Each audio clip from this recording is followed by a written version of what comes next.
Είμαι ο Άρης Συνοδεινός, ο Φώτης ο Δημέας επίσης είναι στην Οργανωτική Επιτροπή αυτή τη στιγμή εδώ πέρα.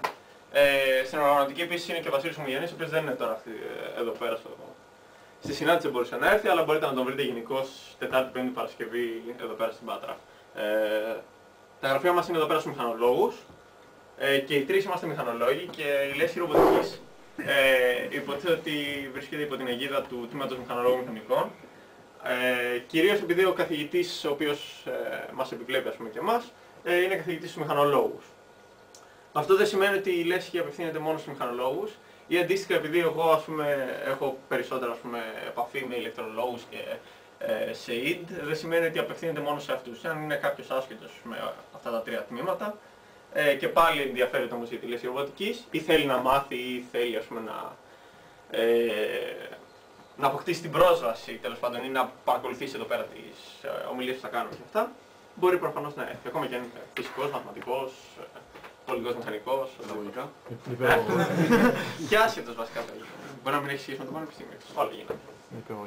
Θέληση να υπάρχει. Λοιπόν, τώρα, τι είναι η λέσχη ρομποτικής?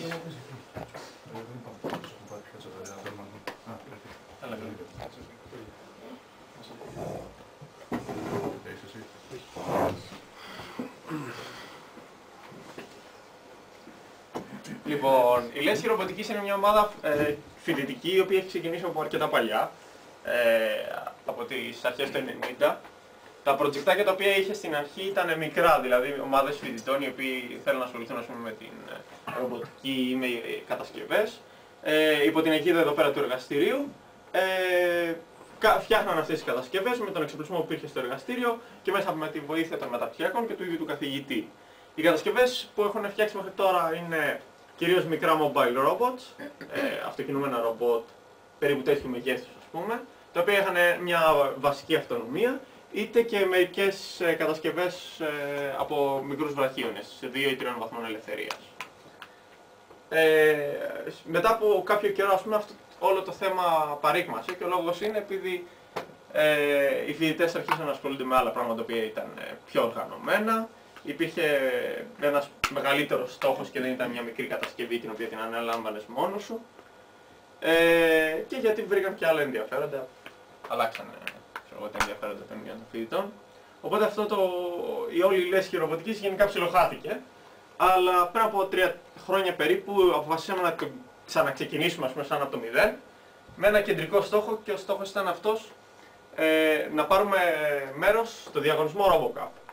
Δεν ξέρω αν γνωρίζετε το διαγωνισμό RoboCup, αν δεν το γνωρίζετε λοιπόν θα μάθετε κάποια πράγματα εδώ πέρα τώρα.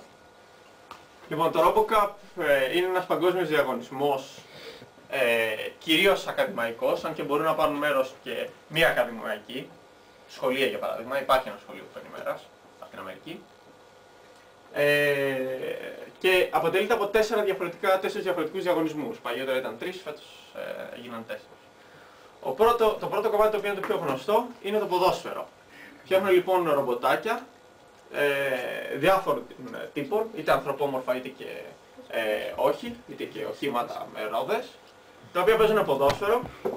Και ο μακροπρόθεσμος στόχος όλου αυτού του διαγωνισμού είναι μέχρι το 2050 η ομάδα η οποία θα κερδίσει το διαγωνισμό RoboCup να παίξει με τον παγκόσμιο πρωταθλητή των ανθρωπίνων ποδοσφαιριστών σε έναν αγώνα, ας πούμε, και όποιος κερδίσει. Μπορεί να σας φαίνεται αυτό το πράγμα αστείο και δεν πρέπει να συμβεί ποτέ. Πρώτα απ' όλα στο διαγωνισμό δεν είναι αναγκαστικό ότι οι τελικοί νικητές του 2050 θα είναι ανθρωπόμορφα ρομπότ. Και αν δείτε πόσο γρήγορα κινούνται τα αυτοκινούμενα ρομπότ μέσα στην πίστα, τα μικρά τα ρομποτάκια με τις ρόδες, δεν υπάρχει Ρονάλντο που να τα φτάνει. Έτσι. Μέση όμως. Λοιπόν, οπότε εάν αυτό το πράγμα πράγματι προχωρήσει μέχρι το 2050, υπάρχει πιθανότητα πράγματι τα ρομπότ τα οποία τελικά θα έχουν κατασκευαστεί να είναι πράγματι αρκετά αξιόλογα. Μέχρι στιγμής τα ανθρωπόμορφα ρομπότ τα οποία παίρνουν μέρος είναι σε βρεφικά στάδια. Δηλαδή περπατάνε και πέφτουν, κάνουν πολύ ώρα να βρουν την μπάλα, έχουν τέτοια προβλήματα. Κλείστε την πόρτα. Αν μήπως έρθει κάποιος. Εντάξει. Αυτό είναι το πρώτο κομμάτι του διαγωνισμού και είναι μάλλον το πιο διάσημο. Το δεύτερο κομμάτι του διαγωνισμού αφορά το RoboCup at Home, το οποίο ουσιαστικά προωθεί μόνο την ιδέα ότι πρέπει να φτιάξουμε ένα ρομπότ το οποίο να είναι ένας υπηρέτης μέσα σε ένα σπίτι. Το ρομπότ αυτό θα έχει τη δυνατότητα να του δίνουμε φωνητικές εντολές, να του δείχνουμε πράγματα με τα χέρια για να καταλαβαίνει, να κινείται μέσα σε ένα σπίτι και να κάνει τις δουλειές του σπιτιού, δηλαδή να σου στρώνει τα κρεβάτια, να πηγαίνει να σου φτιάχνει καφέ, να σου στρώνει το τραπέζι και τέτοια πράγματα. Αυτό είναι πάρα πολύ δύσκολο task, όπως μπορείτε να φανταστείτε, και αν και θα ήταν πάρα πολύ ενδιαφέρον να το κάναμε, δεν έχει μια φοιτητική ομάδα τη δυνατότητα να λάβει μέρος σε ένα τέτοιο διαγωνισμό. Πρέπει να είναι οπωσδήποτε, ας πούμε, ερευνητική ομάδα. Όλες οι ομάδες που κατεβαίνουν εκεί πέρα έχουν πάρα πολύ καλό background και είναι περισσότεροι ερευνητές που ξέρουν πολύ καλά τι κάνουν, γιατί το να καταφέρεις να πετύχεις τέτοια τεχνητή νοημοσύνη ώστε να έχεις τέτοια επαφή με έναν άνθρωπο χωρίς να υπάρχουν προβλήματα είναι πάρα πολύ δύσκολο.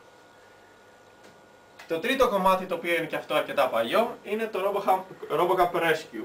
Είναι το κομμάτι στο οποίο θέλουμε και εμείς να συμμετάσχουμε. Το RoboCup Rescue λέει το εξής, ότι πρέπει να φτιάξεις ένα ρομπότ, ό,τι μορφής θέλεις, το οποίο να έχει τη δυνατότητα να είναι διασωστικό ρομπότ, δηλαδή να πρέπει να μπαίνει σε χαλάσματα για παράδειγμα ή μετά από ένα σεισμό, ας πούμε, σε ένα σπίτι που έχει γκρεμιστεί και ούτω καθεξής, και να ανιχνεύει και να βρίσκει τα θύματα που υπάρχουν μέσα, την κατάσταση στην οποία βρίσκονται αυτά τα θύματα και πλέον να τα βοηθήσει αν μπορεί, δηλαδή να τους πάει ένα μπουκάλι νερό για να πιούνε, ας πούμε, να τους πάει κάποια φάρμακα, να τους πάει κάποιες γάζες, κάτι αντίστοιχο. Αυτός είναι και ο διαγωνισμός στον οποίο εμείς θέλουμε να πάρουμε μέρος. Το τέταρτο κομμάτι, ποιο είναι Τα aerial. Όχι, τα aerial είναι στο Rescue και αυτά. Είναι υπό το chapter του Rescue. Νομίζω είναι το RoboCup Industry, το οποίο ουσιαστικά προωθεί το να φτιάξεις ένα ρομπότ το οποίο να κάνει εργασίες μέσα σε ένα περιβάλλον, ας πούμε, βιομηχανίας. Οπότε ουσιαστικά δεν θα είναι τα κλασικά σταθερά ρομπότ που ξέρετε που είναι ένας βραχίωνας που χρησιμοποιείται, ας πούμε, για να κάνει τοποθέτηση πραγμάτων μέσα σε μια μονάδα παραγωγής, δηλαδή σε ένα αυτοκίνητο να βάλει την πόρτα και το καθεξής. Πρέπει να είναι ρομπότ τα οποία να έχουν τη δυνατότητα να είναι αυτόνομα και να σκέφτονται μόνο τους και να πράττουν ανάμεσα σε ανθρώπους και το καθεξής. Έτσι. Δηλαδή προωθούν πράγματι την βιομηχανία αλλά με διαφορετική σκοπιά. Τώρα, να πούμε λίγα πράγματα πιο συγκεκριμένα για το RoboCup το Rescue. Το Rescue τώρα σαν διαγωνισμός ουσιαστικά λέει ότι πρέπει να φτιάξουμε εμείς ένα ρομπότ το οποίο να μπαίνει σε έναν χώρο ο οποίος είναι χαλάσματα και αυτό το πράγμα είναι αρκετά προτυποποιημένο όπως είναι φτιαγμένο τώρα. Δηλαδή ξέρουμε πολύ καλά ποιες είναι οι δυσκολίες οι οποίες ένα ρομπότ που συμμετάσχει πρέπει να αντιμετωπίσει. Και οι δυσκολίες αυτές με λίγα λόγια μπορώ να σας πω ότι απαιτούν ένα ρομπότ το οποίο να μπορεί να κινηθεί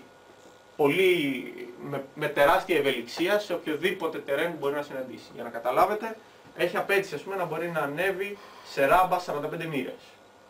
Σε ράμπα 45 μοίρες, σε οποιοδήποτε, ας πούμε, πάνω από 30 μοίρες, αυτοκίνητο δεν ανεβαίνει για κανένα λόγο. Έτσι, χάνει την πρόσφυση. Λοιπόν, αντίστοιχα πρέπει να έχει το ρομπότ, ας πούμε, τη δυνατότητα να ανεβαίνει σε τυφλά σκαλιά. Τα σκαλιά τα οποία δεν έχουν μπροστά το τυχαλάκι.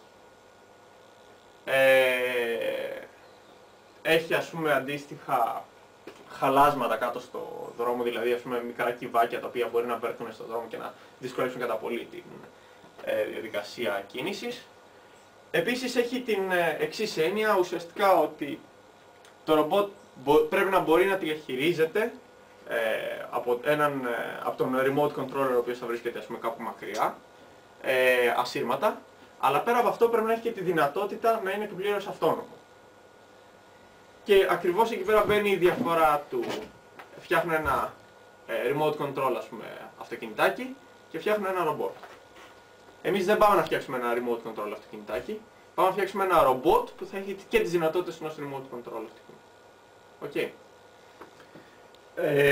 Πρέπει λοιπόν να μπορεί να κινηθεί μέσα σε αυτά τα χαλάσματα, πρέπει αυτόνομα να καταλαβαίνει εάν βρίσκει τα θύματα, με οποιοδήποτε τρόπο αυτό κρίνει κάποιος, Για παράδειγμα, εάν κάποιος είναι ζεστός, είναι άνθρωπος, ας πούμε, γιατί όλα τα υπόλοιπα ήταν ψυχρά τριγύρω του.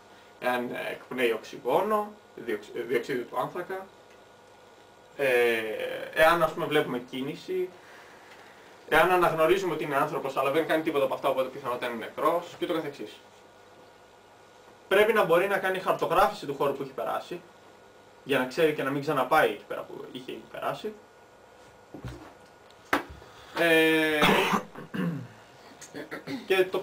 Και πρέπει να μπορεί να κάνει manipulation, να μπορεί να χειριστεί αντικείμενα, δηλαδή να πάρει ένα ποτήρι, ένα μπουκάλι νερό και να μπορεί να το πάει εκεί πέρα για να το δώσει.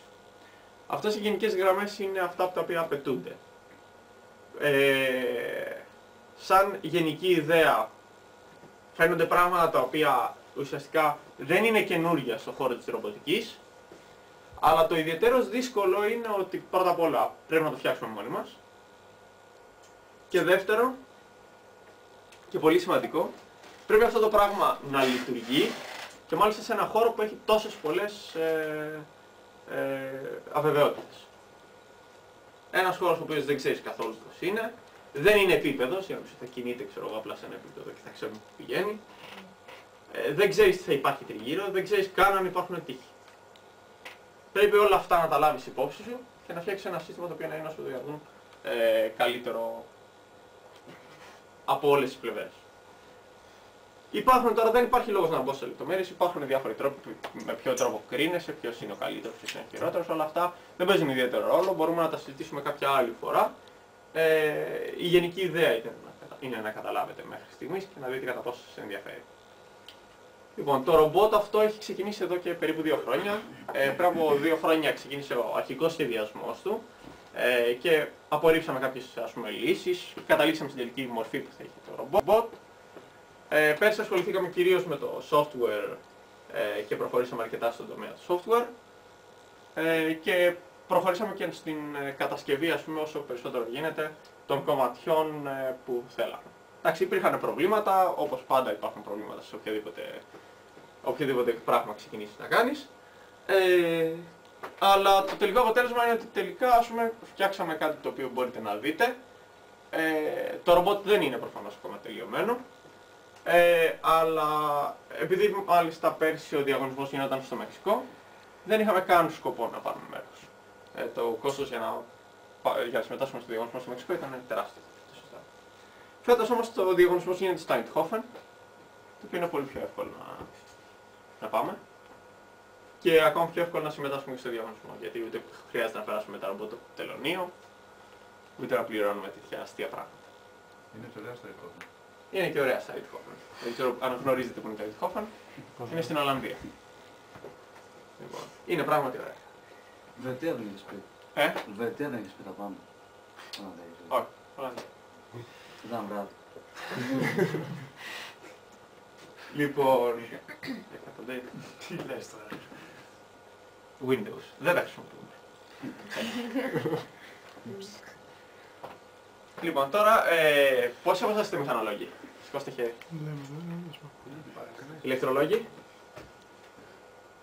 Και ΣΕΙΔ. ΣΕΙΔ, λυπάμαι, αλλά χάσατε. Βασικά δεν χάσατε εσείς, κυρίως εγώ έχασα. Γιατί εγώ είμαι αυτός ο οποίος ασχολείται κυρίως με τα computational.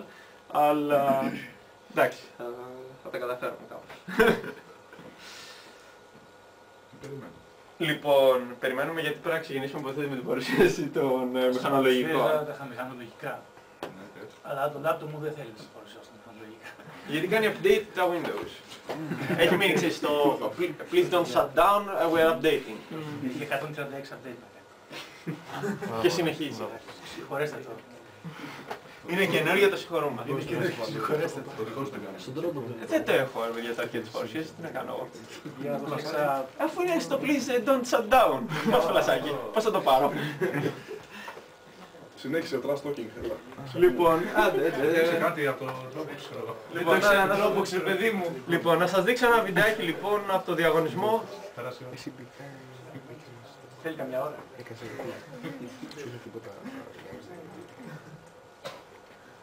Ελληνική συμμετοχή υπήρχε στο Μεξικό.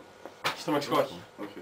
Η Θεσσαλονίκη έχει πάρει μέρος στο διαγωνισμό στο παρελθόν, αλλά στο Μεξικό δεν πήγε κανένας. Η Θεσσαλονίκη έχει την ομάδα Pandora. Είχε συμμετάσχει, ας πούμε, πρόπερση στην Τουρκία. Είχα πάει και είχα παρακολουθήσει το διαγωνισμό. Γενικά τους μισούμε, έτσι. Το μειονέκτημα μέχρι στιγμή στο RoboCup ήταν το εξής, ότι ουσιαστικά η πίστα, ας πούμε, στην οποία κρινόσουν χωριζόταν σε διάφορα επίπεδα, σε διάφορα στάδια, ανάλογα με τη δυσκολία. Το πρώτο στάδιο λοιπόν ήταν το κίτρινο, το οποίο ήταν το πιο εύκολο, δεν είχε, ας πούμε, δύσκολες ράμπες και μέσα σε αυτό ουσιαστικά ό,τι θύματα έβρισκες έπρεπε να τα βρίσκεις πλήρως αυτόνομα. Μετά από την κίτρινη, από την πορτοκαλί και μετά, που αυξανόταν η δυσκολία στο να κινηθεί το ρομπότ, δεν απαιτούταν καθόλου αυτονομία, δηλαδή μπορούσε να το πηγαίνεις όλο τηλεχειριζόμενος. Τι γίνεται τώρα με αυτό το πράγμα? Ουσιαστικά κατεβαίνανε πολλές ομάδες με ένα ρομπότ το οποίο ήταν σαν τάγκ. Έτσι, μιλάμε για ρομπότ τα οποία 5 άτομα δεν τα σηκώνανε, 150 κιλά ρομπότ. Τα οποία μπαίνανε μέσα, ξέρω εγώ, και ποδοπατούσαν τα πάντα. Περνούσαν πάνω από τους τοίχους, ξέρω εγώ. Δεν τους ένοιαζε ιδιαίτερα αυτό το πράγμα. Ήταν μόνο τηλεχειριζόμενα, δεν είχαν καθόλου τεχνητή νοημοσύνη πάνω τους. Αλλά ποιο ήταν το καλό? Ότι ένα ρομπότ το οποίο είναι τηλεχειριζόμενο, αν το πάρεις εσύ και το τηλεχειρίζεις και, ξέρω εγώ, κάμερες και το βλέπεις μπροστά σου, μπορείς μέσα στα 15 λεπτά που έχεις μέσα στην πίστα να βρεις σίγουρα 20 θύματα. Τηλεχειριζόμενα. Πόσο δύσκολο είναι? Έτσι δεν είναι? Λοιπόν, οι άλλες ομάδες που πηγαίνανε με τεχνητή νοημοσύνη, ουσιαστικά τα ρομπότ τους ήταν φτιαγμένα ώστε να αποδίδουν όσο καλύτερα γίνεται στην τεχνητή νοημοσύνη και να είναι όσο πιο αυτόνομα γίνεται. Και αυτό συνήθως κατέληγε να μην έχουν καθόλου δυνατότητα να μπουν στις δύσκολες πίστες. Και βέβαια προφανώς το να μπεις μέσα σε μια πίστα αυτόνομα, ακόμα και αν είχες φτιάξει το τέλειο ρομπότ, το μέγιστο που θα έβρισκες ήταν τα θύματα που πήγαν στην κίτρινη πίστα. Έπρεπε πόσα να είναι? Το πολύ 5. Όλος μπαίνοντας τηλεχειριζόμενος έβρισκε 20. Και εσύ έπαιρνες τους ίδιους πόντους για κάθε θύμα που του βρήκες αυτόνομα με εκείνον που το έβρισκε τηλεχειριζόμενα. Οπότε ακόμα και η καλύτερη ομάδα στην αυτονομία δεν μπορούσε για κανένα λόγο, όχι απλά να συμμετάσχει με αξιοπρέπεια, ούτε καν να συγκριθεί. Μιλάγαμε για διαφορές, ας πούμε, του στυλ ότι ο πρώτος έπαιρνε 1500 πόντους και η ομάδα Pandora και αντίστοιχα οι άλλες ομάδες που ήταν τεχνητής νοημοσύνης βγάζανε 150. Μια τάξη μεγέθους κάτω. Αλλά αυτό άλλαξε. Και άλλαξε πέρσι. Στο Μεξικό λοιπόν, δεύτερη ομάδα τερμάτισε μια ομάδα η οποία έχει ένα ρομπότ το οποίο είναι ροβεράκι. Έχει 4 ρόδες. Προφανώς αυτό το ρομπότ δεν μπορεί να μπει σε τίποτα άλλο πέρα από την κίτρινη πίστα. Για κανένα λόγο δεν μπαίνει σε άλλες πίστες. Δεν μπορεί να, όχι να ανέβει απλά, τίποτα δεν μπορεί να ανέβει. Και παρόλα αυτά βγήκανε δεύτεροι. Γιατί αλλάξανε το σύστημα βαθμολόγησης. Καταλάβανε ότι ουσιαστικά όταν λες RoboCup πρέπει να απαιτήσει και αυτονομία, να απαιτήσει ένα ρομπότ και όχι ένα τηλεχειριζόμενο. Και αν και είχαν ενστάσεις οι άλλοι συμμετέχοντες οι οποίοι φτιάχνανε τα tanks, νομίζω προσωπικά, τουλάχιστον εγώ σαν Άρης, νομίζω ότι είναι ο σωστός τρόπος και αυτό πρέπει να έχει σαν στόχο ο διαγωνισμός. Λοιπόν, δείτε, ας πούμε, τώρα ένα από τα ρομπότ tanks στο Μεξικό.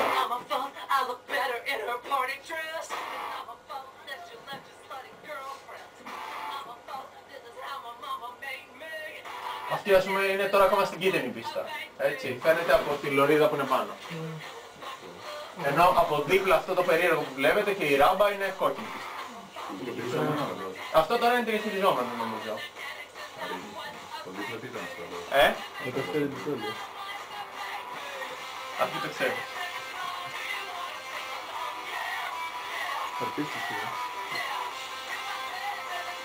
Αυτό το ρομπότ δεν το είχα δει πέρσι. Είναι καινούργιο ρομπότ, πρέπει να είναι από Μεξικάνους. Κάνει σχολιά αυτό, έτσι και το λέει λίγο. Σταθερές είναι επιστρέψεις του. Τι αλλάζουν αυτό. Τι είναι σταθερές, έχει τεντοτήρα. Η μορφή τους λέει, είναι σταθερή. Ναι, μου φαίνεται, δεν είμαι σίγουρος, δεν το είδα. Δηλαδή το βίντεο δεν φαίνεται κάτι. Και αν πονάμε από την ποιότητα του ήρθε έτσι.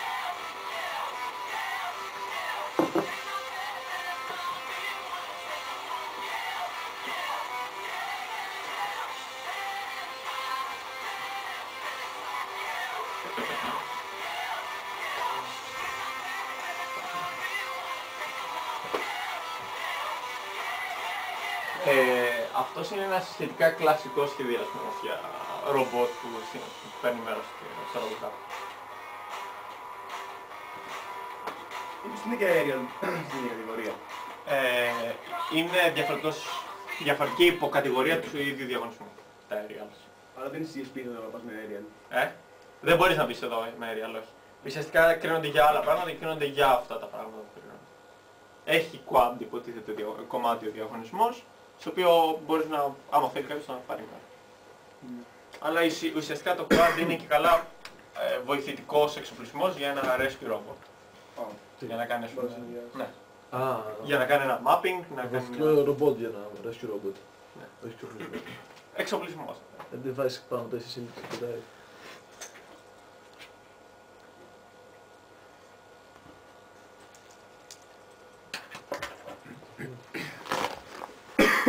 Κάπως έτσι είναι το μοντέλο του ρομπότ το οποίο έχουμε καταλήξει να φτιάξουμε. Φαίνεται τίποτα. Έχεις κάμια πιο φωτεινή.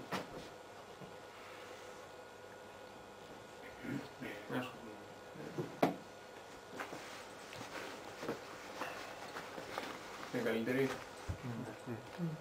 Παιδιά, παρουσίασω εγώ δεν το έχουμε κάνει γιατί μου λάβησε. Οπότε θα σας πω μερικά πράγματα πάνω σε αυτό. Αυτό είναι το σχέδιο που καταλήξανε τα τελευταία 2 χρόνια τα παιδιά που σχεδιάσανε το ρομπότ που θέλουμε να φτιάξουμε για να πάρουμε μέρος στο διαγωνισμό. Είναι, όπως βλέπετε, και μικρό τερατάκι, μικρό τάγκ, αλλά θέλουμε να βάλουμε στοιχεία επάνω ώστε να γίνει όσο πιο αυτόνομο γίνεται, ώστε να κερδίσουμε περισσότερους πόντους. Όπως βλέπετε, έχει και ένα manipulator πάνω, ένα βραχίωνα που σου δίνει ακόμα περισσότερους πόντους, κάτι τέτοιο. Λοιπόν, ένα πρώτο αποτέλεσμα αυτού της κατασκευής είναι, όπως βλέπετε, η ελπίστρια που βλέπετε μπροστά σας. Δεν ξέρω αν τη βλέπετε όλοι, για τάξη μεγέθους του ρομπότ. Λοιπόν, είναι περίπου μισό μέτρο και το όλο ρομπότ θα ζυγίσει περίπου 50 κιλά. Η βάση αυτή, το τετράγωνο που θα μπουν οι υπολογιστές και όλα τα σχετικά, είναι εκείνο το κουτάκι στην Ατούλα. Τα φέραμε μόνο και μόνο για να δείτε για τι πράγμα μιλάμε. Δεν είναι κανένα μικρό, ούτε και είναι κανένα τεράστιο. Αλλά είναι αξιοπρεπές, πιστεύω. Λοιπόν, τι έχουμε να κάνουμε τώρα πάνω σε αυτό. Εγώ αποφάσισα με τον Βασίλη να αναλάβουμε, όχι τον Βασίλη, να αναλάβουμε να επιβλέψουμε την κατασκευή του μηχανολογικού και του ηλεκτρολογικού μέρους.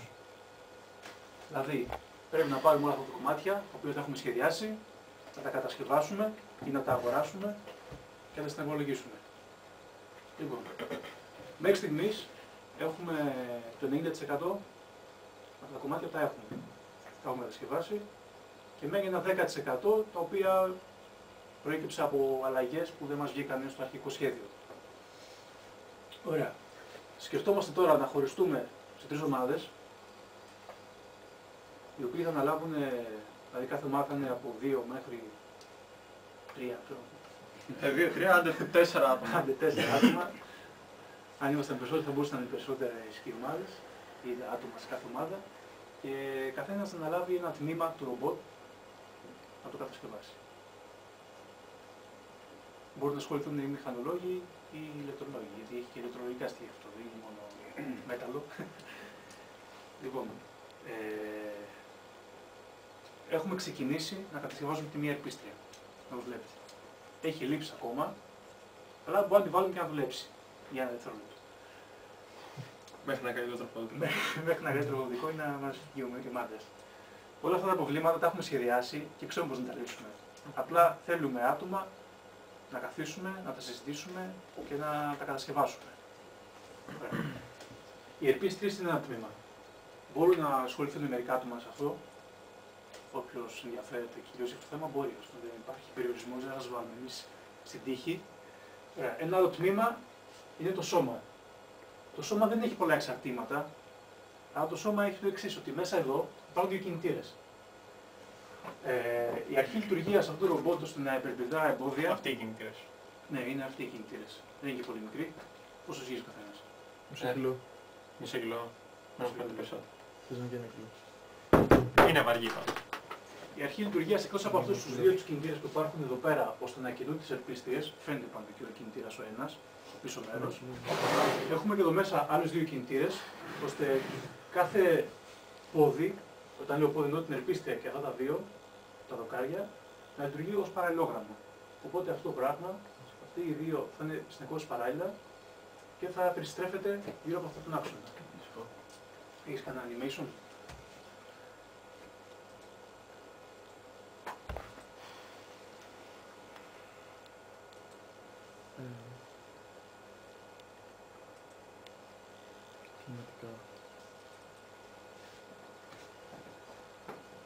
Λοιπόν, είναι ένα μοντέλο που έχουμε σχεδιάσει σε προσομοίωση του ρομπότ. Έχει κανένα πιο φωτεινό background, δεν φαίνεται καλά. Να ζήσουμε φωτό. Είναι βίντεο τώρα, τι να κάνω με το background. Κλείσει το φώτο, δεν μπορώ να κάνω κάτι με το background. Κλείσει το ένα, το άλλο από εκεί άσο να θες.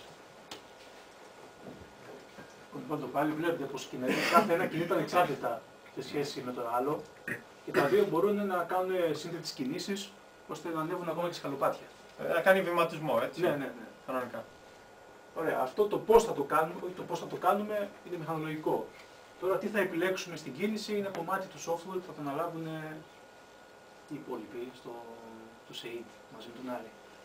Εδώ είναι και η κίνηση του βραχίωνα, ο οποίος είναι και αυτός ανεξάρτητος και στο άκρο του μπορεί να μπει κάποιο άκρο εργασίας, κάποιο gripper, ώστε να πιάνει πράγματα, να τα μετακινεί, όπως είδε στο βίντεο να πιάνει κάποιο μπουκάλι και να το πηγαίνει στο θύμα, κάτι τέτοιο.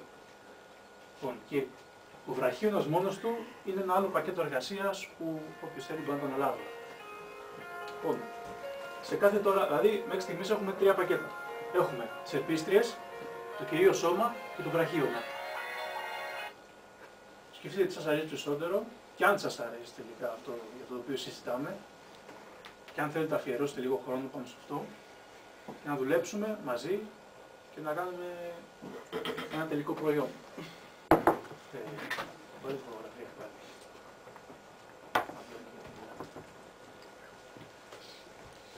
Ωραία. Κάθε κομμάτι, όλα τα κομμάτια έχουν τα εξής βήματα. Πρώτα απ' όλα πρέπει να πάμε να δούμε τι εξαρτήματα έχουμε, γιατί είναι πάρα πολλά εξαρτήματα, να τα καταγράψουμε, να δούμε τα σχέδια, να τα κατανοήσουμε, να δούμε πώς συνδέονται μεταξύ τους. Μετά πρέπει να καταγράψουμε τις ελλείψεις που έχουμε, γιατί αυτά δεν έχουν γίνει. Είχαν κατασκευαστεί τα τελευταία 2 χρόνια, οπότε φαντάζεστε άλλα εξαρτήματα είναι από εδώ, άλλα είναι από εκεί. Όλα είναι εδώ βέβαια, αλλά τα έχουμε συγκεντρώσει εν μέρη. Λοιπόν, το επόμενο βήμα είναι να κατασκευάσουμε ή να αγοράσουμε αυτά που λείπουν. Και την κατασκευή έχουμε παραγγείλει κάποια εργαλειομηχανή, οπότε μπορούμε να κόβουμε μέταλλα και διάφορα. Πιστεύω μέχρι το τέλος του χρόνου θα την έχουμε. Όπως επίσης έχουμε και ένα τριζάστιο κυβωτή. Και έχουμε και ένα τριζάστιο κυβωτή, οπότε μικρά κομματάκια μπορούμε να τα πληρώνουμε εκεί πέρα. Δεν εστιάζει, Άλεξε. Τα φώτα. Λοιπόν, Δεν έχει σημασία, δεν έχει καλύτερο φαίνεται. μετά, αφού κατασκευάσουμε τα κομμάτια όλα, πρέπει να συναρμολογήσουμε. Αυτό δεν είναι ιδιαίτερα δύσκολο, εφόσον έχουμε τα σχέδια, ξέρουμε που πάει τι. Αλλά βέβαια υπάρχουν και άλλα στοιχεία τα οποία δεν φαίνονται στα σχέδια, όπως για παράδειγμα ηλεκτρολογικά στοιχεία. Εδώ δεν έχουμε βάλει ούτε ένα καλώδιο. Όπως βλέπετε, γιατί δεν είναι και εύκολο να τα βάλουμε στο σχέδιο. Απλά όλα αυτά θέλουν να καθίσεις με ηρεμία, να τα δεις, να τα σκεφτείς και να σκεφτείς πριν τα κάνεις, μην έχεις άλλα προβλήματα μετά. Και αφού συναρμολογήσουμε το κάθε τμήμα ξεχωριστά και δούμε ότι δουλεύει ανεξάρτητα σχέση με τα άλλα, είναι να τώρα συναρμολογήσουμε όλη την πλατφόρμα. Και αφού κάνουμε όλο αυτό, να κάνουμε και δοκιμές πάνω σε αυτό το θέμα. Ωραία, είπαμε τις 3 εργασίες που μπορούμε να κάνουμε εδώ. Δηλαδή, όσοι θέλουν να ασχοληθούν πάνω στην κατασκευή, μπορούμε να ασχοληθούμε σε 3 ομάδες ή και λιγότερες ή περισσότερες, θα δούμε ανάλογα, ή να ξεκινήσουμε να δουλεύουμε άμεσα. Όταν είμαι άμεσα, πάμε τη Δευτέρα, πάμε κάτω να ξεκινήσουμε δουλειά. Ωραία. Δεν θυμάμαι τι άλλο θέλω να πω. Να συμπληρώσει τίποτα. Ναι, να συμπληρώσω εγώ κάτι, ότι είναι πολύ σημαντικό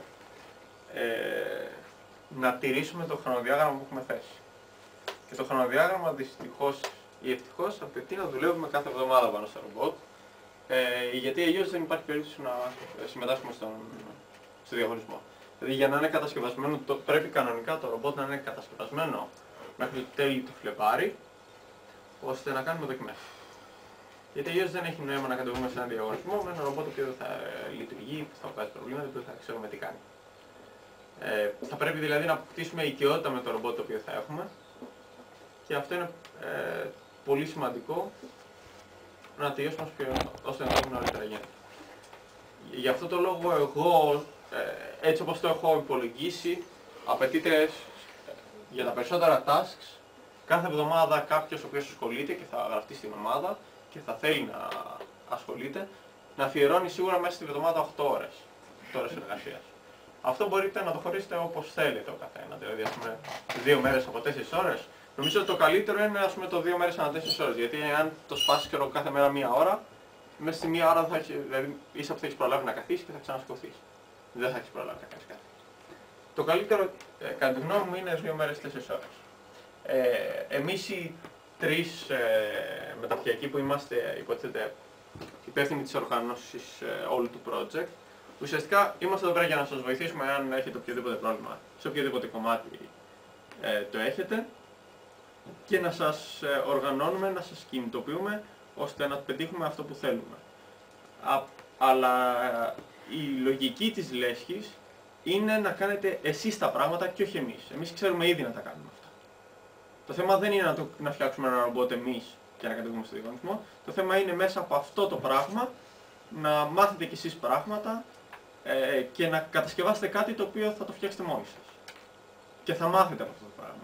Γιατί κακά τα ψέματα, παίρνοντας το πτυχίο, οι μηχανολόγοι για παράδειγμα, τελικά δεν θα έχετε μάθει πώς να σχεδιάζετε κάτι και πώς να το κατασκευάζετε πράγματι και τι απαιτείται για να λειτουργήσει ένα ολοκληρωμένο σύστημα.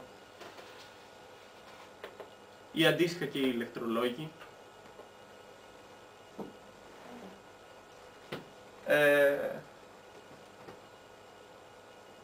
Να προχωρήσουμε λίγο στο...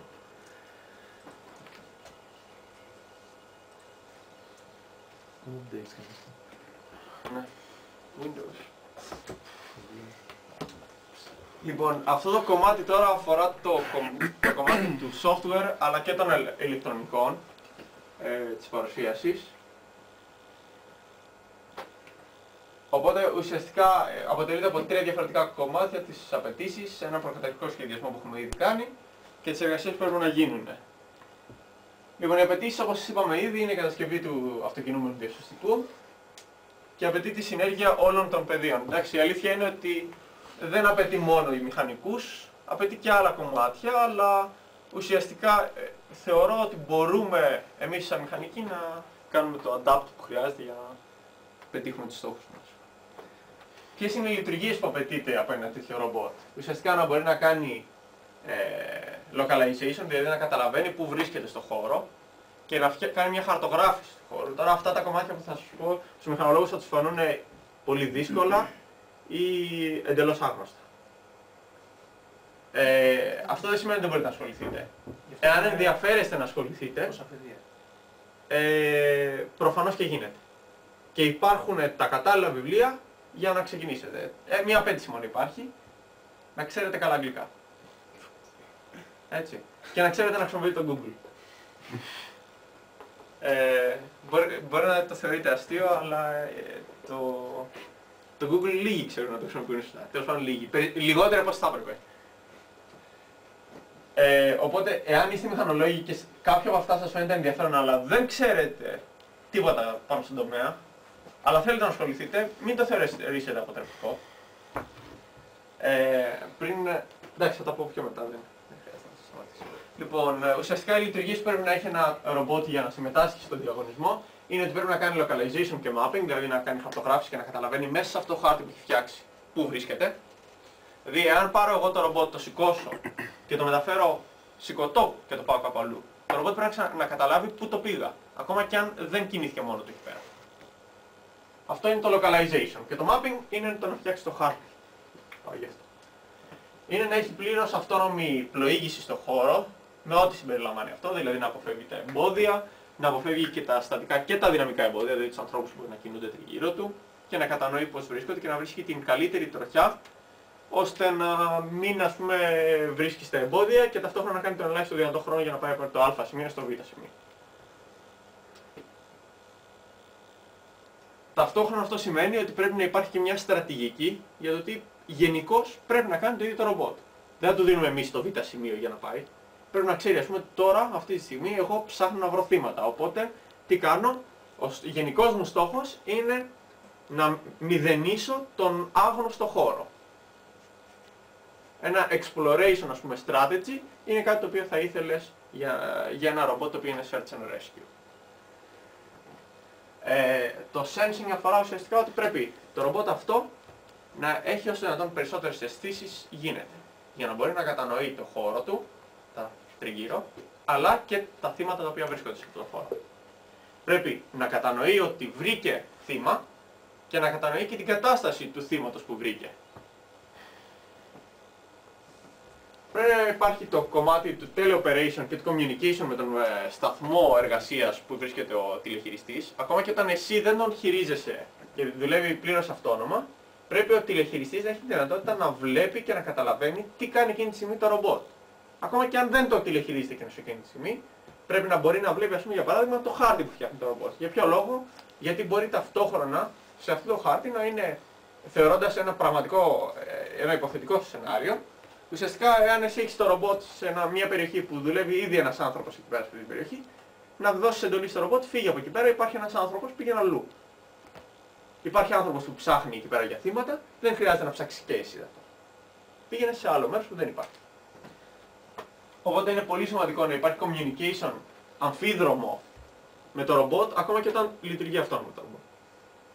Το mobility το συζητήσαμε και αφορά κυρίως το μηχανολογικό αλλά και το κομμάτι του control, δηλαδή ουσιαστικά πρέπει το ρομπότ να έχει την καλύτερη ευελιξία δυνατή, ώστε να μπορεί να περάσει από όλα τα πεδία και όλες τις δυσκολίες που θα συναντήσει μπροστά του. Και το manipulation αφορά το βραχίωνα, ότι πρέπει να μπορεί να χειρίζεται αντικείμενα σύμφωνα με τον διαγωνισμό. Οι προδιαγραφές είναι μέχρι μισό κιλό. Ένα μικρό μπουκαλάκι νερό. Ο προκαταρκτικός σχεδιασμός, ένα σχήμα το οποίο είδατε και πριν. Ουσιαστικά καταλήξαμε σε αυτό το σχέδιο το οποίο έχει ξεκινήσει και να κατασκευάζεται. Το σχέδιο αυτό, όπως είπαμε, έχει στο κομμάτι του mobile robot έχει 4 βαθμούς ελευθερίας. Οι 2 βαθμοί ελευθερίας αφορούν τα 2 πόδια και άλλοι 2 είναι οι 2 ερπίστρες που δίνουν ταχύτητα στο ίδιο το ρομπότ. Αυτό δίνει τις εξής δυνατότητες στο ρομπότ. Ουσιαστικά και το ύψος των ίδιων των ποδιών είναι έτσι υπολογισμένο, ώστε να μπορεί να ανεβαίνει τα τυφλά σκαλοπάτια έτσι όπως τα ορίζει ο διαγωνισμός του RoboCup. Έχουν γίνει υποτίθεται κάποια κινηματικά μοντέλα και προκαταρκτικά και πλέον αναλυτικά με τις διαστάσεις, τα οποία έχουν υπολογιστεί και έχει φανεί ότι το ρομπότ μπορεί πράγματι να βαδίσει. Δηλαδή να καθίσει μπροστά από κάποιο σκαλί το οποίο είναι τυφλό, να κινήσει τις ερπίστριές του και να τις φέρει πάνω στο σκαλί, ώστε να έρθει στη μορφή που χρειάζεται για να καταφέρει να ανέβει. Και μάλιστα ακριβώς επειδή δίνει αυτή τη δυνατότητα εδώ πέρα, θα μπορούσε κάποιος να πει ότι αυτά εδώ πέρα τα ενεργά μοτέρ δίνουν μια δυνατότητα ενεργής ανάρτησης. Δεν έχει τη γρήγορη απόκριση που θα έχει μια ανάρτηση σίγουρα, αλλά μπορεί να ελέγξει την ίδια την πρόσφυση. Και αυτό είναι πάρα πολύ σημαντικό. Γιατί τα περισσότερα ρομπότ που υπάρχουν στο διαγωνισμό δεν έχουν αυτό το πράγμα. Οι ερπίστριες είναι σταθερά συνδεδεμένες στο σασί. Και τι καταλήγει αυτό? Τελικά καταλήγει ότι ένα εξόγκωμα το οποίο βρίσκεται στην πίστα μπορεί να καταλήξει αυτό το εξόγκωμα να βρίσκεται στο κάτω μέρος του σασί και οι ερπίστρες να βρίσκονται στον αέρα. Αυτό είναι κάτι το οποίο εμείς μπορούμε να το λύσουμε με αυτή τη λύση που προτείναμε τότε.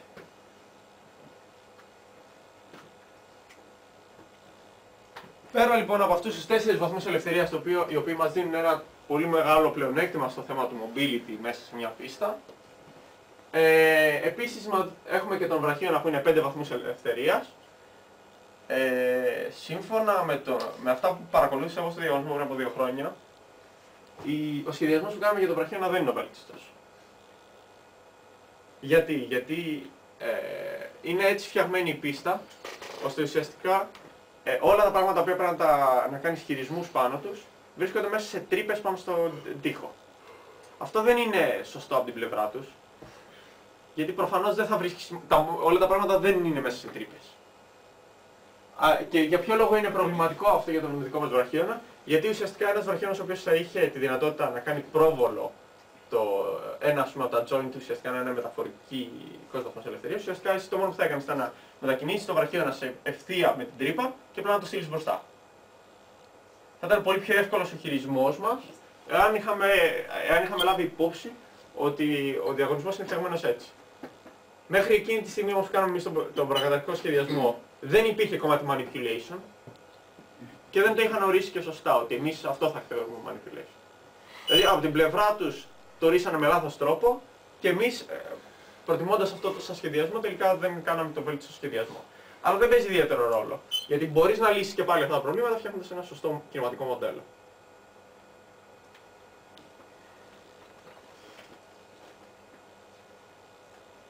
Τώρα, το κομμάτι το ηλεκτρολογικό και υπολογιστικό που αφορά το ρομπότ, ουσιαστικά έχει τον εξής ιεραρχικό σχεδιασμό. Πάνω στο ρομπότ θα βρίσκονται δύο υπολογιστές. Ο ένας υπολογιστής θα είναι ένα small board computer, το οποίο είναι αυτό εδώ πέρα, το έχουμε ήδη. Είναι ένας υπολογιστής που έχει έναν επεξεργαστή ARM, αντίστοιχο με αυτά που έχουν τα κινητά σας. Και αυτό εδώ πέρα το small board computer έχει πάνω και θύρα Ethernet. Θα επικοινωνεί με τον μεγάλο υπολογιστή που θα βρίσκεται επίσης αυτός εκεί παραπάνω. Για ποιο λόγο υπάρχει αυτός ο διαχωρισμός? Ουσιαστικά υπάρχει αυτός ο διαχωρισμός για να μπορέσουμε να χωρίσουμε τις διεργασίες σε αυτές που απαιτούν οπωσδήποτε να τρέχουν σε σαφή χρονικά όρια για να κάνουν το control και σε αυτές που δεν απαιτούν κάτι τέτοιο και μπορούν να τρέχουν ασύγχρονα.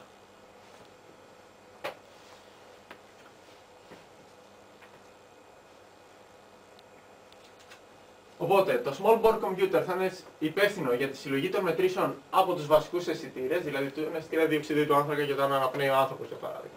Τον αισθητήρα θερμοκρασίας για το σε τι θερμοκρασία βρίσκεται ο άνθρωπος που βρήκαμε. Το μικρόφωνο εάν μιλάει για παράδειγμα. Και αντίστοιχα μέσα από τις USB θα είναι συνδεδεμένο με όλους τους drivers των κινητήρων και τους encoders που μπορεί να έχει ο κάθε κινητήρας για να μπορεί να κάνει τον έλεγχο. Με το έλεγχο εννοώ ας πούμε ότι όταν εμείς δίνουμε εντολή στον κινητήρα κινήσου με ταχύτητα 1 μέτρο ανά σεκόντ, πρέπει ο κινητήρας να κινείται με 1 μέτρο ανά σεκόντ. Σε περίπτωση που το γνωρίζετε, είναι μια μεθοδολογία αυτομάτου ελέγχου. ΣΑΕ. Εντάξει, δεν είναι όλοι, δεν έχουν κάνει ΣΑΕ όλοι, οπότε.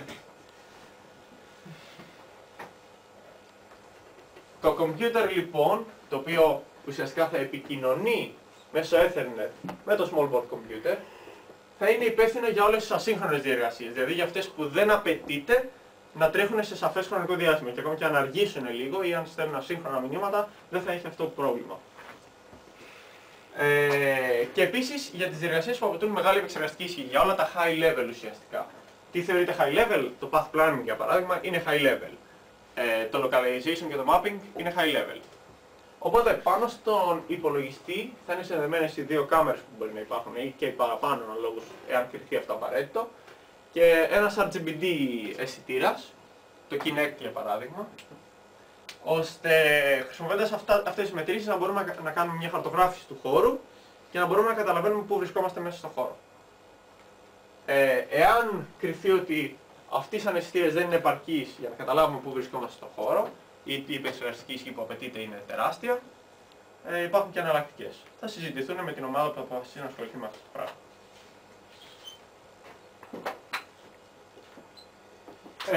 Τώρα πώς όλα αυτά γίνονται? Αυτά όλα γίνονται μέσω του ROS, του Robot Operating System.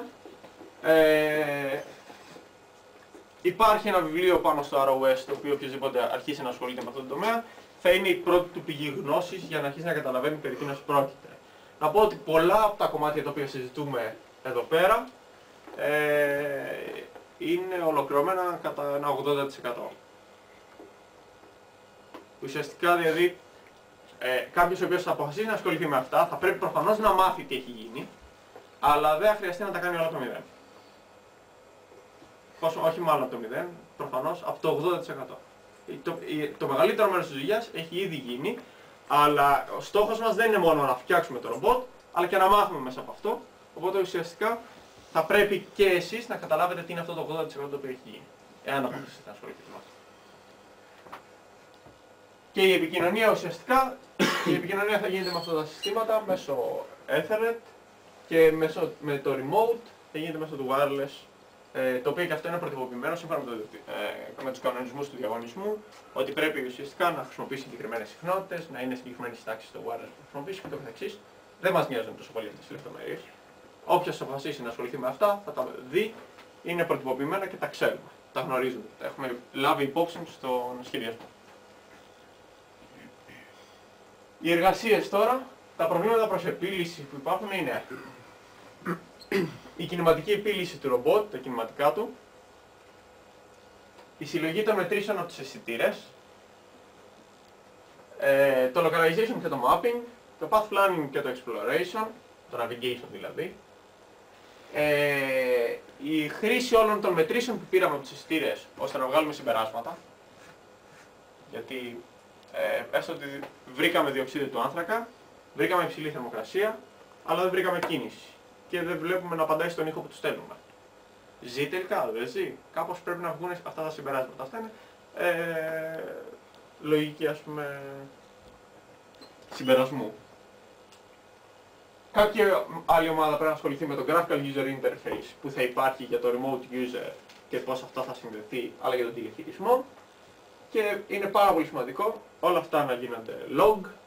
Κάποιος πρέπει να φροντίσει λοιπόν αντίστοιχα για όλα αυτά να έχουμε έναν τρόπο να ξέρουμε και να κάνουμε debugging όταν υπάρχουν προβλήματα. Να ξέρουμε πού υπήρξε το πρόβλημα και γιατί. Να φροντίσει για την ασφάλεια όλου του συστήματος. Η ασφάλεια πρέπει να γίνεται σε δύο στάδια. Πρέπει να γίνεται οπωσδήποτε και στα ηλεκτρολογικά. Δηλαδή ακόμα και αν κολλήσουν τα πάντα, να υπάρχει ένα hardware switch το οποίο θα κόβει το ρεύμα σε όλα και να σκοτώνει οτιδήποτε τρέχει. Και βέβαια να αρχίσουν να γίνονται δοκιμές, να γίνει το integration όλων αυτών των συστημάτων ώστε να δουλέψουν καλά. Το θετικό με το ότι χρησιμοποιούμε το ROS σε όλα αυτά είναι ότι μας δίνει μια κοινή πλατφόρμα για επικοινωνία ανάμεσα σε όλα τα συστήματα που έχουμε φτιάξει. Δεν υπάρχει λόγος να πω περισσότερα για το πώς γίνεται αυτό. Οι σεϊντάδες θα καταλάβουν, όλοι οι υπόλοιποι θα με κοιτάζουν.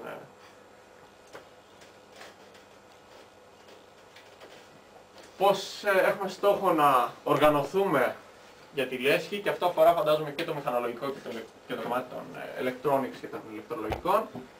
Ουσιαστικά θα χωριστούμε σε μικρές ομάδες, 3 με 4 ατόμων, και κάθε ομάδα θα έχει οπωσδήποτε έναν task leader.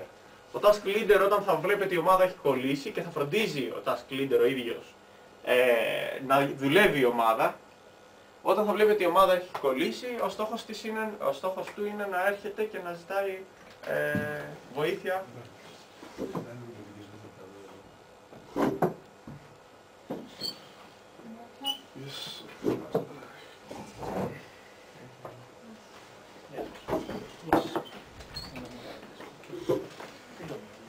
Σιγά σιγά τελειώνουμε, εντάξει. Θα ξαναπούμε πάλι.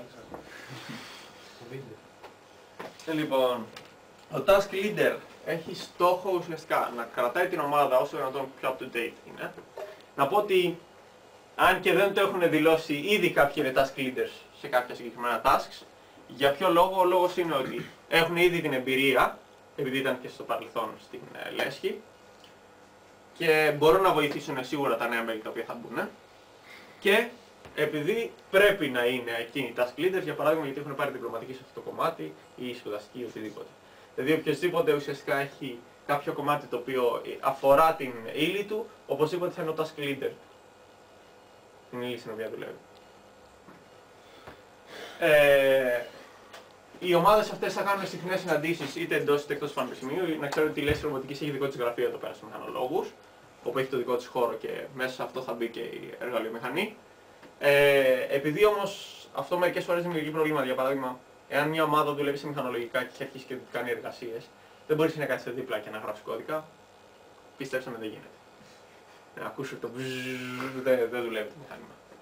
Οπότε ουσιαστικά, εάν κάποιος θέλει να δουλεύει σε προγραμματισμό και γίνεται φασάρια κάτω και δεν μπορεί να δουλέψει, μπορεί να έρχεται στο γραφείο μου και να κάθεται. Έχουμε χώρο, ας πούμε, έχουμε γραφείο εκεί πέρα, να καθίσει να δουλέψει. Πλέον έχουμε και 2-3 υπολογιστές που έχουν σχετικά καλή υπολογιστική ισχύ για να μπορείτε να τους χρησιμοποιήσετε. Έχουμε και 2 virtual machines που τρέχουν στο GR Network, τα οποία μπορείτε να χρησιμοποιήσετε για υπολογιστικές φάρμες που έχουν μεγάλη υπολογιστική ισχύ, ξέρω, τετραπύρινες επεξεργαστές κλπ. Οπότε χώρος για πειράματα και για δοκιμές και τέτοια υπάρχει για όλους. Η λογική είναι ότι ανά 2 εβδομάδες θα συναντιόμαστε πάλι ξανά εδώ πέρα όλες οι ομάδες ή όσοι δεν μπορούν, τέλος πάντων πρέπει οπωσδήποτε να υπάρχει κάποιος αντιπρόσωπος του task, οπωσδήποτε για να παρουσιάσει τι έχει γίνει, τι έγινε μέσα στις 2 εβδομάδες. Και ακριβώς επειδή φαντάζομαι ότι για να βρίσκεστε εδώ πάει να πει ότι θέλετε να φτιάξουμε το ρομπότ, εάν βλέπουμε ότι μια ομάδα δεν προχωράει, το task θα το παίρνουμε από την ομάδα. Και θα δίνεται σε κάποιον άλλον ή καλύτερα να μείνει ότι δεν το κάνει κανένας παρά να είναι σε μια ομάδα η οποία δεν κάνει τίποτα. Καλύτερα να υπάρχει ελεύθερο και να ξέρουμε ότι πρέπει να γίνει παρά να νομίζουμε ότι γίνεται και δεν γίνεται. Και τελικά να βρεθούμε με απρόπτω. Το ρομπότ πρέπει να έχει κατασκευαστεί οπωσδήποτε ακόμα μέχρι το Φλεβάρι, οπότε για αυτόν τον λόγο πρέπει να αποτελήσουμε οπωσδήποτε τα πλάνα. Η δουλειά που απαιτείται είναι περίπου 8 με 10 ώρες την εβδομάδα. Εάν κάποιος προφανώς θέλει να ασχοληθεί περισσότερο, δεν θα πούμε όχι. Αλλά και λιγότερο αν μπορείς να καταφέρει. Και λιγότερο, ναι. Αν κάποιος μπορεί να κάνει την ίδια δουλειά στις 4 ώρες, γιατί ξέρει, προφανώς εννοείται ότι μπορεί να το κάνει στις 4 ώρες. Ή γιατί αυτό που έλαβε ήταν εύκολο για εκείνον, γιατί το ήξερε ήδη να το κάνει, ή γιατί ήταν γενικώς εύκολο. Το κάνει σε 4 ώρες και μετά, εφόσον έχει ελεύθερο χρόνο, ασχολείται με κάτι άλλο. Δεν υπάρχει λόγος. Και όλα έτσι και στο χρονοδιάγραμμα είναι σχετικά χοντρική χρόνη. Δεν ξέρουμε ακριβώς που θα πάει, δεν ξέρουμε τι πρόβλημα θα συναντήσουμε. Άμα το ήξερες αυτό, τότε θα το είχες τελειώσει ήδη. Στόχοι της λέσχης είναι πρώτα απ' όλα να διαμοιραστεί η γνώση. Έτσι. Μέσα από αυτές τις συναντήσεις, και γι' αυτό λόγο είναι σημαντικό να κάνουμε κάθε 2 εβδομάδες εδώ πέρα τις συναντήσεις και να λέμε ο καθένας πώς προχώρησε και τι έκανε και πώς έκανε κάτι, είναι να διαμοιράσουμε λοιπόν τη γνώση και να κατασκευάσουμε ένα ρομπότ το οποίο είναι ανταγωνιστικό με όλα τα εμπορικά και όχι μόνο τα εμπορικά, όλα όσοι συμμετέχουν στον διαγωνισμό. Ακόμα και να βγούμε τελευταίοι. Και τελευταίοι να βγούμε, μόνο και μόνο το ότι συμμετείχαμε, μετράει πάρα πολύ. Καλοκαίρι. Ο διαγωνισμός είναι τον Ιούλιο, αρχές Ιουλίου συνήθως γίνεται. Εμείς πρέπει να κάνουμε αίτηση από τον Φλεβάρι, τουλάχιστον πρόπερση είχαμε κάνει το Φλεβάρι. Οπότε ουσιαστικά μέχρι το Φλεβάρι, ανάλογα με το πώς θα έχει προχωρήσει, θα ξέρουμε αν μπορούμε να κάνουμε την αίτηση και αν μπορούμε να συμμετάσχουμε. Ανάλογα με το τι θα έχει γίνει από το ρομπότ. Και προφανώς να διασκεδάσουμε και να ικανοποιήσουμε την τύψη μας για γνώση. Θεωρώ ότι για να βρίσκεστε εδώ μέσα έχετε κάποιο geek μέσα σας και δεν το θεωρώ αρνητικό, ίσα ίσα θεωρώ πολύ θετικό.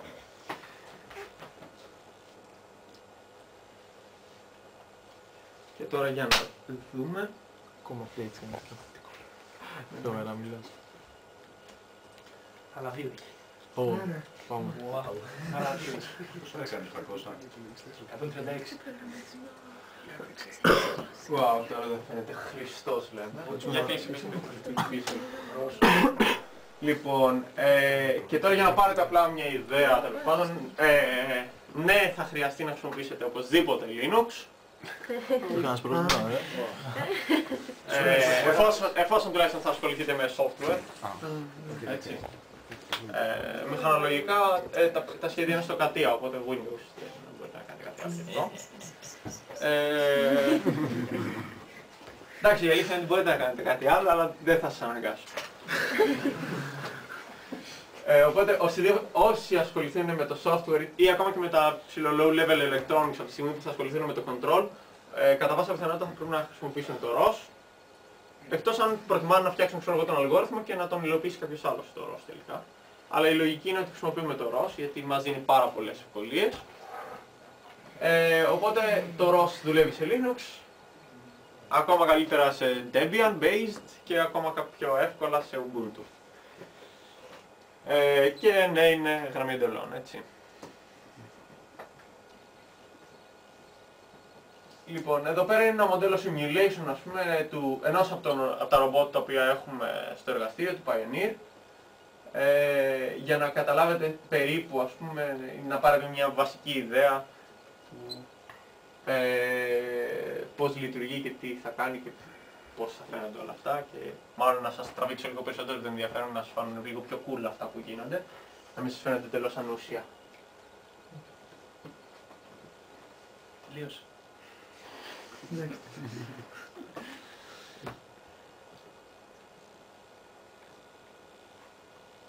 Οπότε ουσιαστικά αυτό τώρα τρέχει από πίσω, τρέχει έναν simulator, δεν είναι συνδεδεμένο με κανονικό ρομπότ, ένα simulator τρέχει από πίσω όπου ουσιαστικά αυτό είναι το ρομπότ και αυτό που βλέπετε είναι ο χάρτης που είχε φτιάξει για τον χώρο, ήταν ακίνητο και έπαιρνε μετρήσεις από το λέιζερ και έφτιαξε τον χάρτη σύμφωνα με τους τοίχους που υπάρχουν.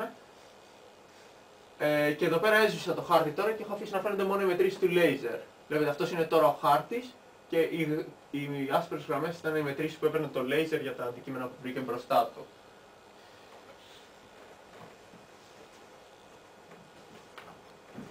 Και αυτές, ας πούμε, με κάποιο τέτοιο τρόπο είναι οι διεργασίες οι οποίες τρέχουν αυτή τη στιγμή στο ρομπότ. Δηλαδή, αυτός είναι ο simulator. Αυτό εδώ πέρα το gazebo είναι το simulator.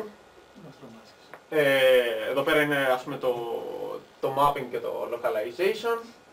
Και εδώ πέρα τρέχει το navigation. Τα βασικά δηλαδή που χρειάζονται ουσιαστικά για να τρέξει το ρομπότ. Και αυτό εδώ πέρα, αυτή η εφαρμογή είναι η εφαρμογή που βλέπατε που κάνει την απεικόνιση όλων αυτών. Και δείχνουν με ποιο τρόπο επικοινωνούν ουσιαστικά μέσα από αυτή την γραφική παράσταση. Μπορείτε να καταλάβετε με ποιο τρόπο επικοινωνούν, ποιος επικοινωνεί, τι στέλνει στον άλλον και το καθεξής. Εντάξει. Αυτά είναι πιο πολύ για να τραβήξετε ενδιαφέρον σε περισσότερους σε ιδάδες. Οι μηχανολόγοι τα βλέπουν και τα βρίζουν από μέσα τους. Δεν πέρασα εγώ σε αυτή τη σχολή για να βλέπω τέτοια πράγματα, μακριά από μένα. Εντάξει. Δεν χρειάζεται να δούμε τα υπόλοιπα.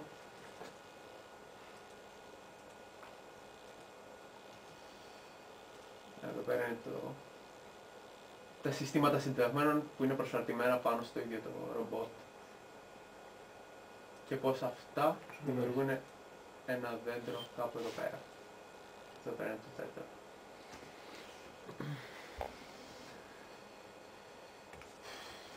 Λοιπόν,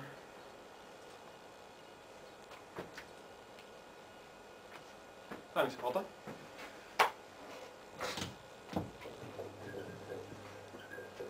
Σε γενικές γραμμές, ο στόχος μας ήταν να είμαστε όσο πιο σύντομοι γίνεται για να καταλάβετε τι κάνει η λέσχη ρομποτικής και με τι ασχολείται και όχι να σας πούμε περισσότερες λεπτομέρειες. Πιο πολύ teaser είχε στόχο να έχει συγκεκριμένη συνάντηση.